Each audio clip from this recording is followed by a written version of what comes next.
तर नमस्कार मंडळी, आज आहे श्रावणातील दुसरा सोमवार आणि मी आले होते आपल्या मनसरमधील तपनेश्वर मंदिर येथे दर्शनासाठी लागलेली ही भाविकांची मोठीच्या मोठी रांग पाहून म्हटलं बाहेरूनच दर्शन घ्यावं, कारण मला कामासाठी खूप उशीर झाला होता.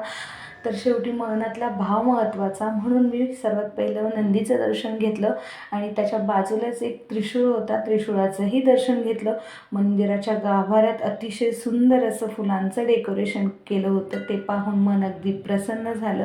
इथे भाविकांची दर्शनासाठी घाई सुरू होती. मग गेले मागच्या साईडला मंदिराच्या कळसाचं दर्शन घेतलं आणि मंदिराच्या मागच्या साईडलाच एक छान अशी शंकराची पिंड आहे, तिथेही दर्शन घेतलं.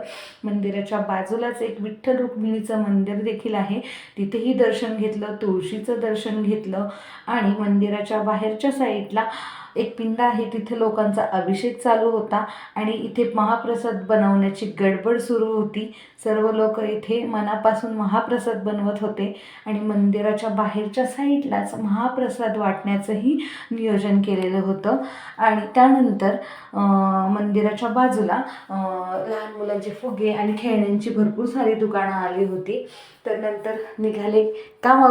तर मंडळी, भेटूया पुढच्या ब्लॉगमध्ये. See you soon.